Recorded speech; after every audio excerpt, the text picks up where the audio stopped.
ઉપરવાસમાં વધુ વરસાદ થતાં કડાના ડેમમાંથી મહીસાગર નદીમાં પાણી છોડવામાં આવ્યું છે, જેથી કરીને પાદરા તાલુકાના કાંઠા વિસ્તારના ગામોમાં હાલ મહીસાગર નદીમાં પાણીનું સ્તર વધી રહ્યું છે, જેથી કરીને આ પરિસ્થિતિની જાણકારી મેળવી છે અને પાણી જો વધુ પ્રમાણમાં વધતું હોય તો નીચાણવાળા વિસ્તારોમાંથી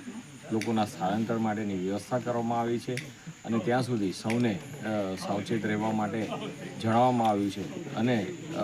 આના માટે પ્રશાસન એ સજાગ છે અને જરૂરી તમામ વ્યવસ્થાઓ પૂરી પાડવા માટેની હાલ જાણકારી આપી દેવામાં આવી છે।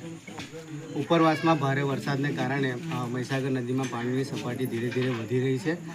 સ્થાનિક રહેતા ત્યાં ભાઠા વિસ્તારમાં લાંભા વિસ્તારમાં રહેતા રહીશોને સાવચેત કરાયા છે। ગઈ રાત્રે સરપંચશ્રી ગામના સરપંચશ્રી દ્વારા તથા ગામ લોકો જિલ્લા પંચાયત સદસ્ય દ્વારા પૂર્વ સરપંચશ્રી દ્વારા ઢોલ વગાડીને ત્યાં આગળ જાણકારી કરી છે કે વધારે વરસાદ ઉપરવાસમાં પડે તો પાણી વધવાની શક્યતા છે, તો બધાને સાવચેત કર્યા છે। હાલ ધારાસભ્ય હમણાં આપણા ડબકા ગામમાં પધાર્યા છે, એમને બધાને સાવચેત કર્યા છે અને તંત્રને પણ એલર્ટ કર્યું છે કે વધારે વરસાદ પડે ઉપરવાસમાં વધારે પાણી છોડવામાં આવે તો ત્યાં સ્થાનિક રહીશો છે અત્યારે તે નીકળી નથી શક્યા, તેમને કાઢવાનું કીધું છે।